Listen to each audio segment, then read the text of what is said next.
Hello there, hi. Hello, how are you doing? I am Suze, and this is one of my videos on how to understand economics.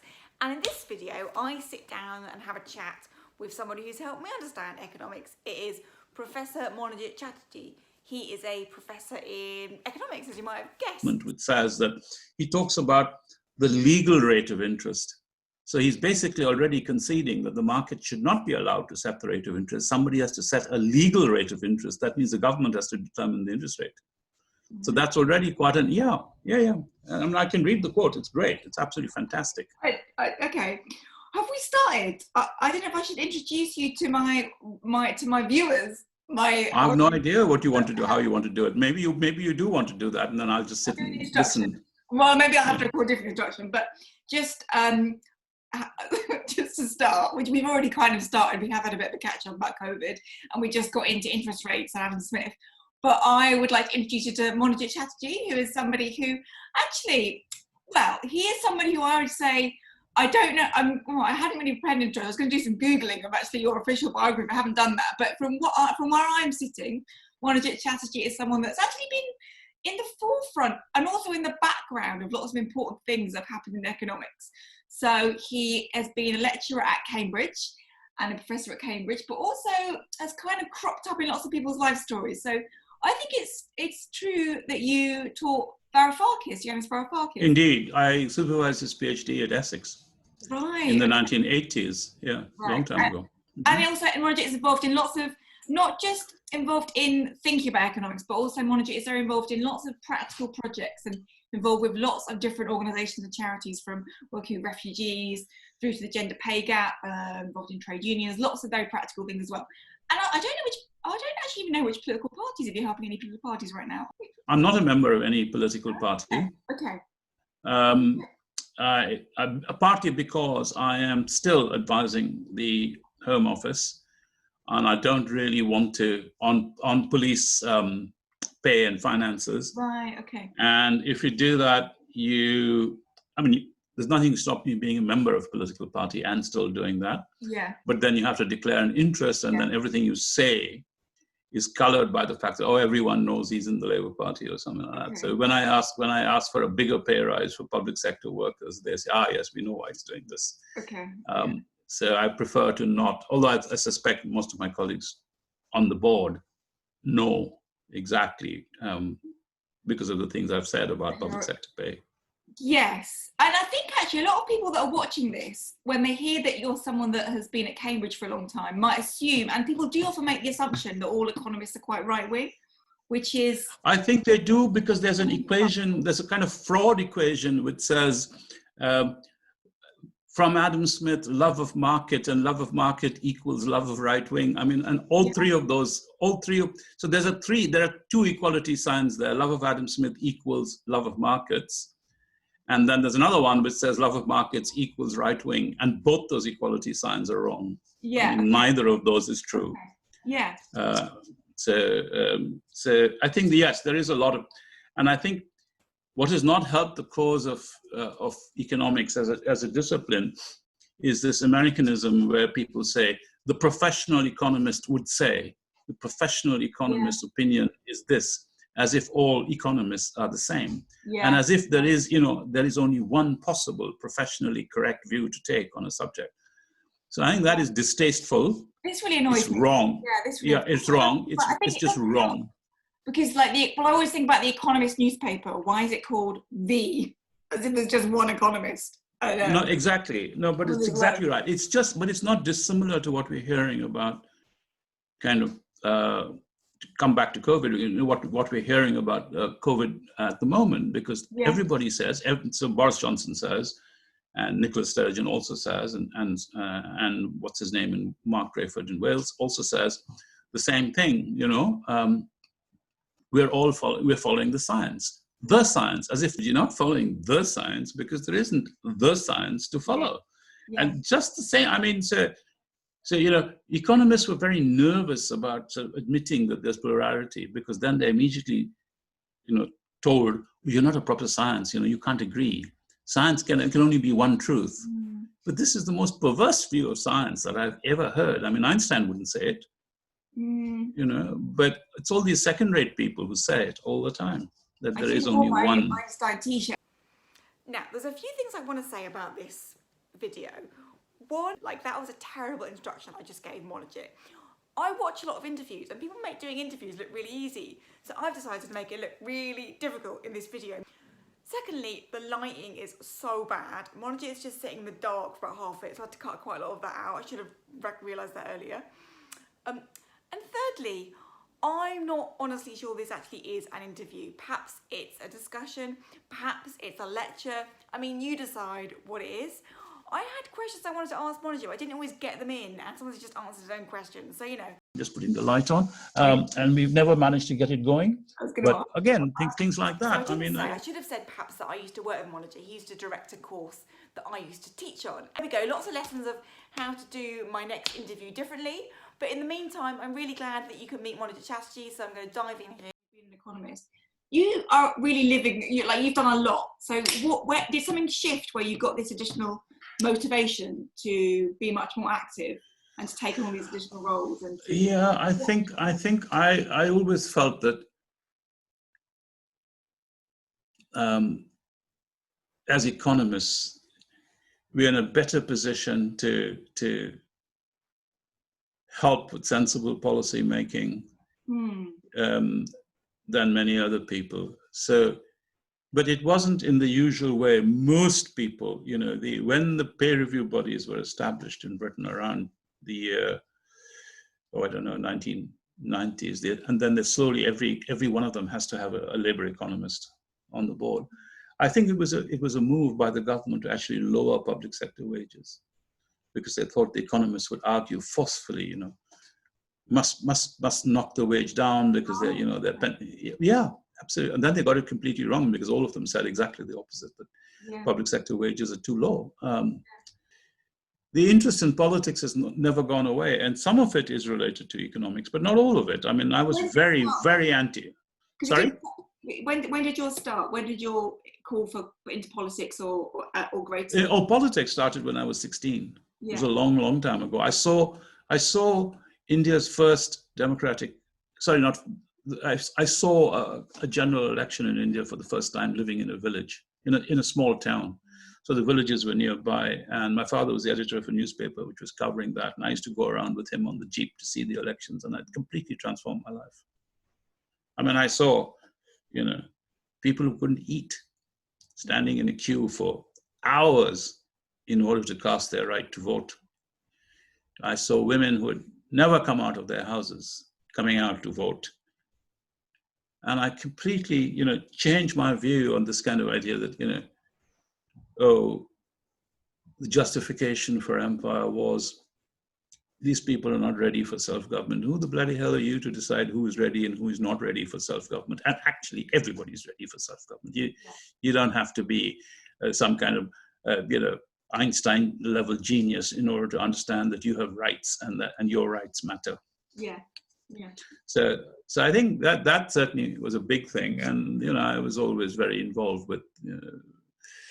It's difficult to grow up in a country like India and not be concerned about inequality and caste and things of that kind. The second section is about how to understand economics. I asked Monojit a question. I think his answer is really fascinating. If you're to meet someone that's trying to understand and grapple with economics and feel confused, where would you point them? What would you tell them to do? Do you have any tips? What are your top tips? I think I would. Okay, so let me say, you know, it's a book which is not something that I 100% agree with, but which I think is written in a way which is engaging and doesn't have any numbers in it. Yeah. Is a book that Yanis wrote for his daughter. I think that's a good yeah, that's a good one. Yeah, I've read that. Yeah. Talking to my daughter. I think that's a very good. I think that's a very good book. But I think, you know, if I could find a publisher, I would write that book. Okay. But I think there's very little market for it, and I'm finding it very difficult. I'm writing a book just now, but it's very technical. It won't be read by anybody who's not a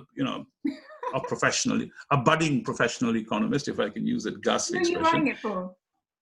I'm writing it for a company called World Scientific, a publisher called World Scientific. And who's it aimed at? Who's the reader?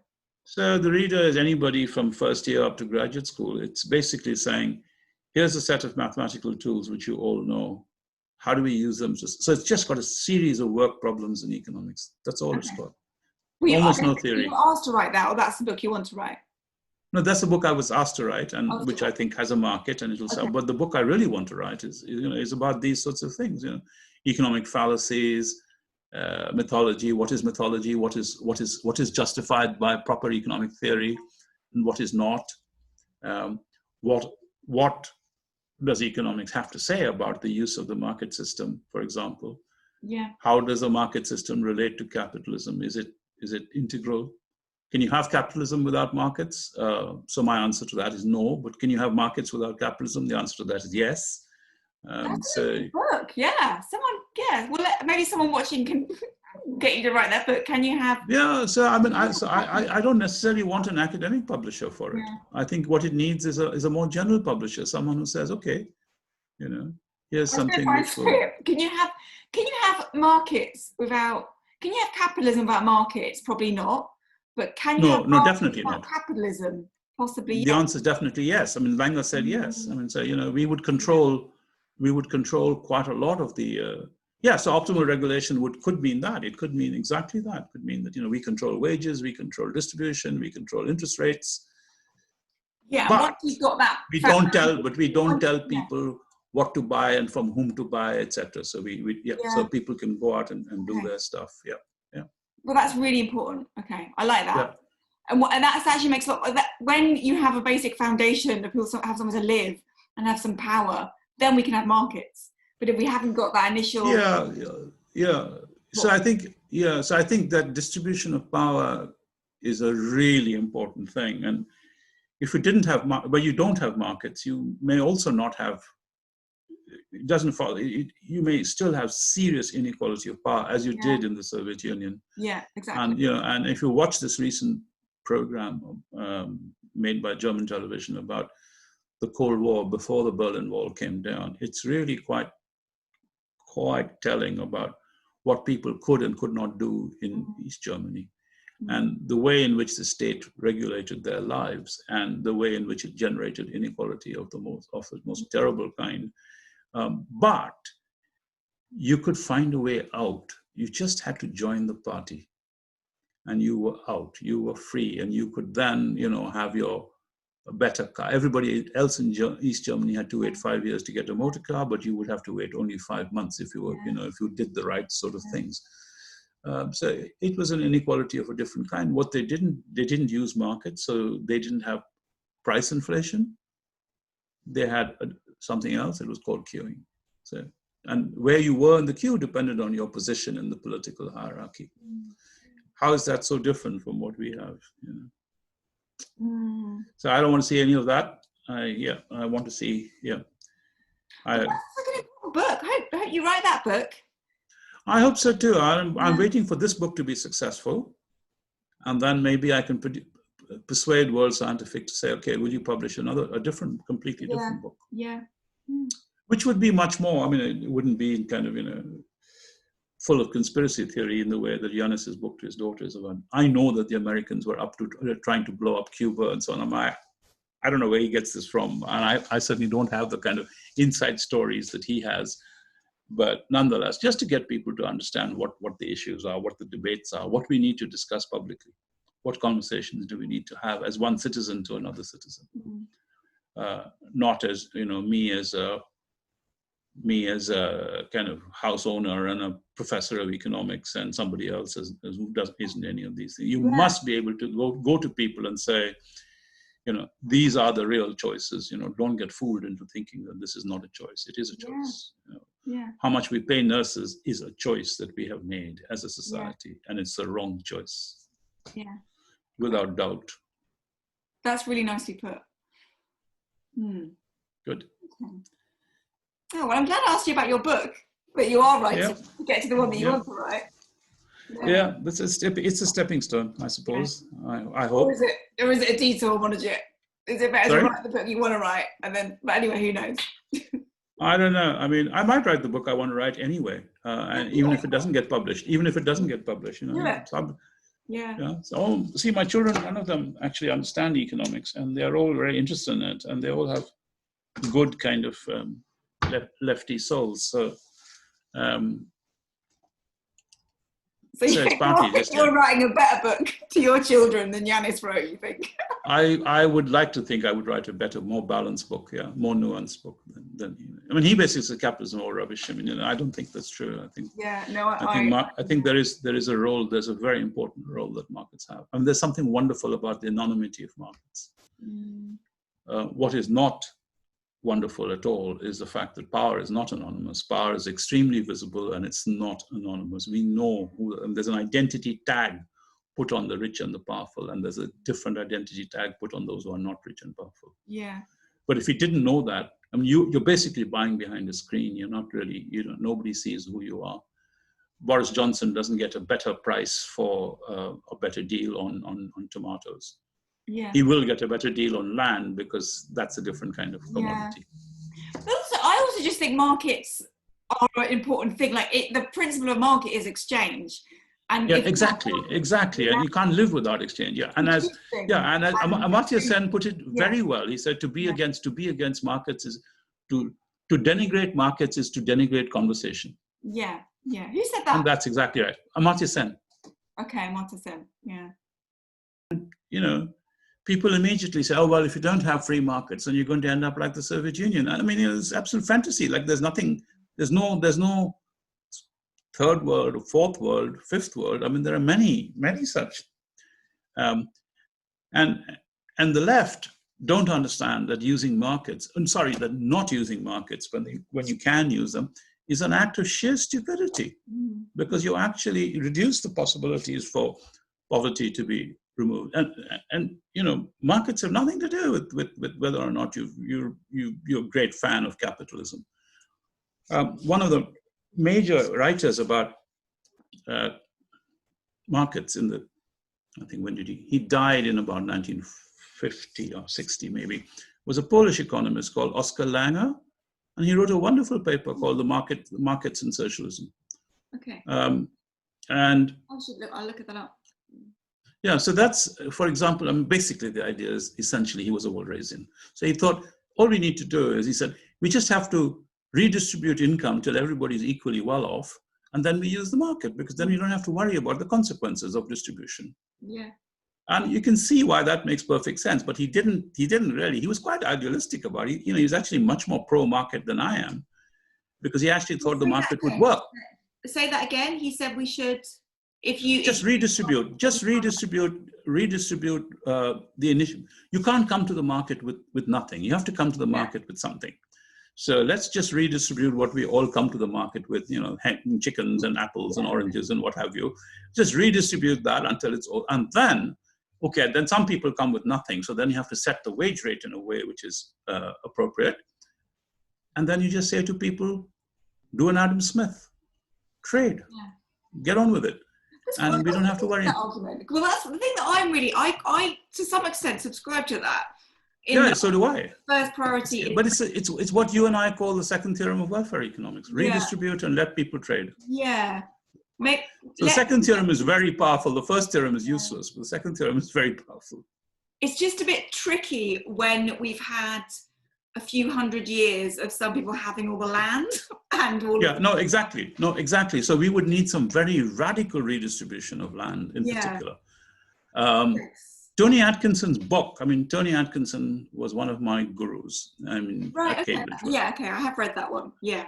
So, and that is a book which I think should be compulsory reading, and no one teaches from it.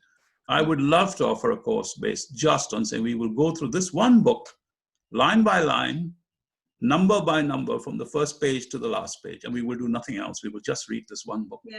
Yeah. And people's views on the economy would be transformed. Nobody is ever going to let me do this. Well, we put it out there. That's because that'll be a great, that's so different from what you are teaching. I know. It sounds to me like you've got all these ideas for things that you wish you could teach. What are they? One is Tony Atkinson, inequality. Yeah. Yep. What other courses would you want to teach if you could teach? I'm very conflicted on. I mean, I would really like to teach a course on the economics of imperialism, because I think it was actually a joint project in which lots of people made gains, but that the people in the so-called colonized countries who made gains, they're not spoken about, and we don't know very much about who the hell they are and what they did. And so I really do, I would need to. Just 1 second. I'm taking a call. Just 1 second. Just 1 second. Hello. Yes.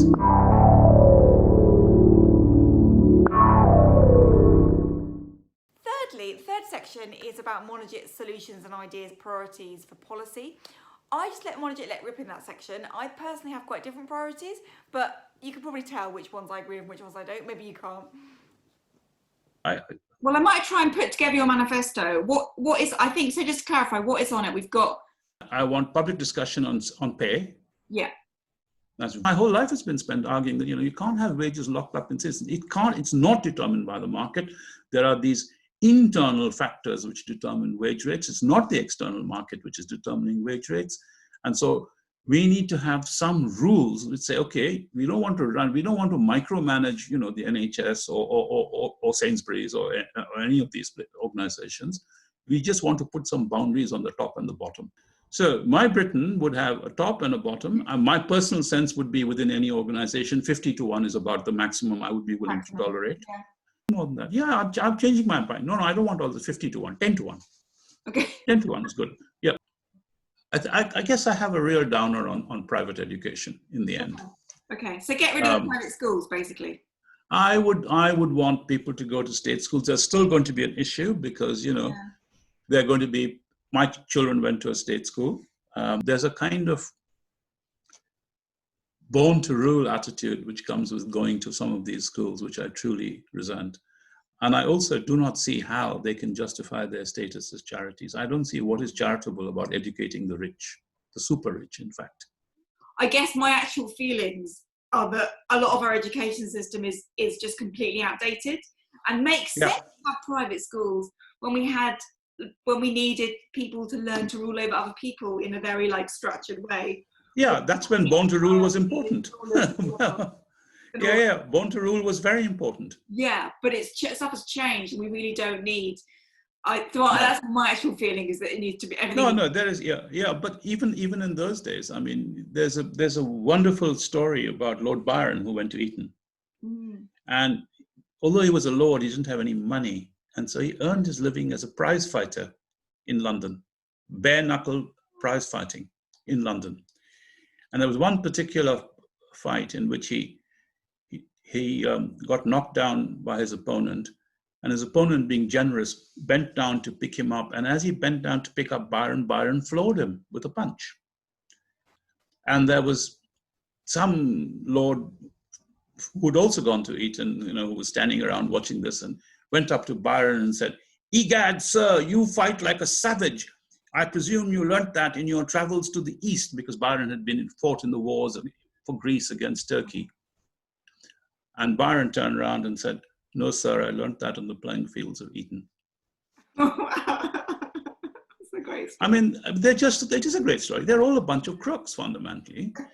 And it's only because they're able to, shout in a louder voice and so on, and that they, were able to, run this imperial hoax.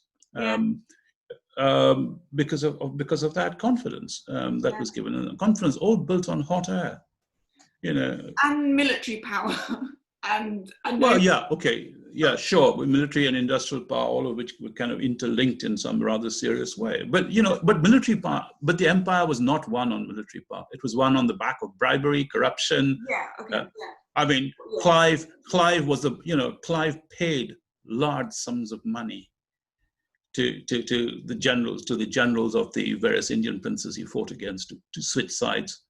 The empire was not won because of British courage; it was won because of British cunning. So there are lots of things we will have to think about to rebuild the economy, and produce stuff which is much greener, and consume less. You're right; we do consume too much. Well, that's why I'm not Keynesian. Basically, I think I don't believe in sustaining demand. Oh no! But that's come on. Even if the marginal propensity to consume is a constant, it's very unequally distributed. So what Keynesian economics will do is not going to let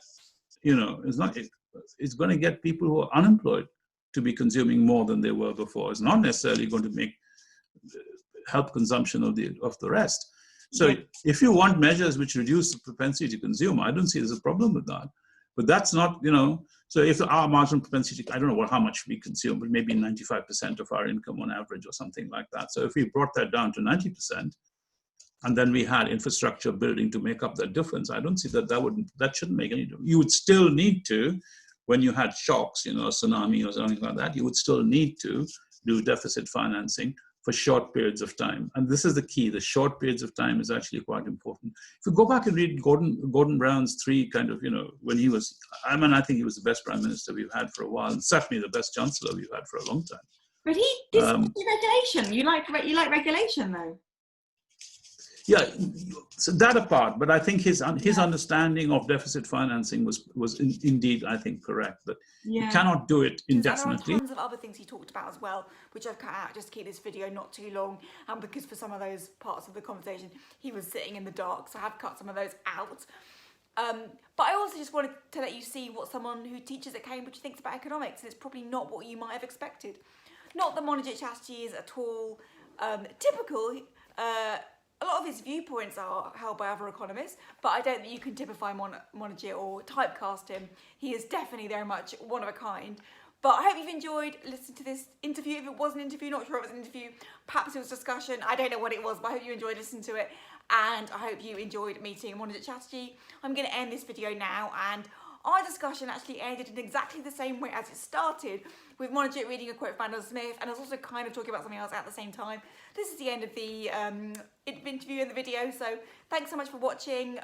Hope you enjoyed it. All right then, see you later. So that's really good. Yeah. So that was the exact word that he used, profligates. I love that word. I think it's great. So similar things he said about efficiency wages and the fact that you should pay people properly and so on and so forth. Well, so there's a lot. And thanks for helping me understand economics. Like genuinely, when I worked with you at NCH, that was the kind of a period where it was kind of horrible in many ways because you never told me any answers, but also good because it meant I figured out a lot of stuff myself. No, exactly. So I agree. I absolutely agree. So I think it was good. I still don't put answers up on my website. I just put up the questions and say, okay. So and I actually didn't explain this properly, but to people that are watching, Monojit's policy is he doesn't tell people answers or give out any answers, which I think is actually a really good way to learn. I found it quite stressful because I was teaching your tutorial classes and I didn't know the answers either. Yeah, but that's fine because you're standing up in front of students and saying this is complicated. Oh, that's the truth. Yeah. I mean, what's wrong with that? That's fine. Yeah. Well, it was fine in the end, and as I say, that's actually how I learned. I've taken that. I've actually kept your principle with everything. I'm very pleased to hear. I'm very pleased to hear I converted you. Let me just end by reading out that little bit on interest rates and Adam Smith. So, if the legal rate was fixed too high, the greater part of the money which was to be lent would be lent to prodigals, and there's another word here, and profectors. I don't know what a profector is, but it must be some very dubious person. Profector. It sounds bad. Where are you reading this from, Monojit? From Adam Smith, who alone would be willing to give this higher interest. Sober people who will give for the use of money no more than a part of what they are likely to make by the use of the money would not venture into this competition. And that's the argument for state control of interest. I think it's incredibly compelling, and this was 1776. Yeah. Is that well? Why do people? Yeah. Yeah. 1776. Yeah. So good. We will talk again sometime on another front if you wish, and we can continue this conversation. But you must send me more of your videos, etc., and I'll pass them around. Okay. Thank you. Thanks for chatting. Not at all. It was great fun. Take care. Bye. Bye.